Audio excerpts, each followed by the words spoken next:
នេះយើងចង់និយាយអំពី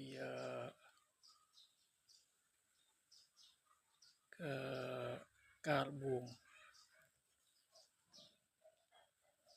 បួងរយៈកាលចុងក្រោយនេះហាក់បីដូចជាវាកាន់តែអាក្រក់ទៅជាពិសេសគឺក្មេងដែលទើបតែនឹងចូលដល់វ័យជំទង់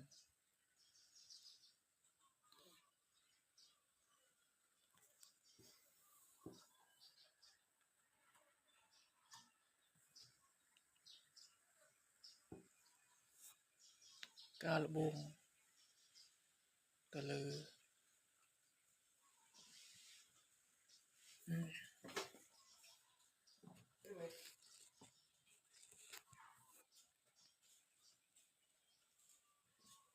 ជាពិសេស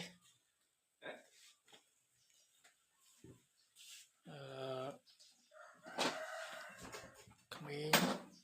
អាយុចាប់ពី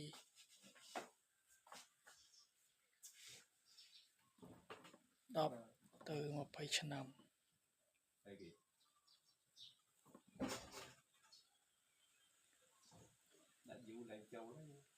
ការដែលកើតឡើងមកពីវិញ្ញាណនាំឲ្យ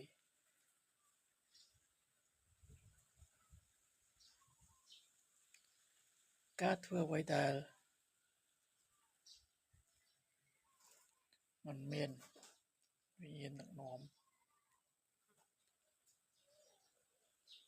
មានភាពងាយស្រួលទៅនឹងការធ្លាក់ទៅក្នុងការល្បួង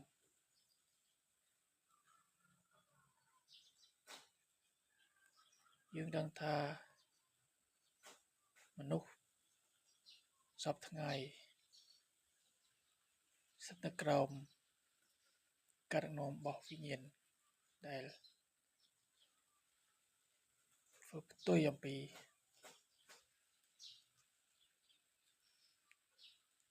សេរីល្អនៃព្រះហើយការទាំងនោះនាំឲ្យមនុស្សធ្លាក់ទៅសេចក្តីវិនាសស្លាប់មាននោះបើកាលណាស្លាប់វិញ្ញាណនោះរូបកាយក៏នឹងត្រូវស្លាប់ផងដែរ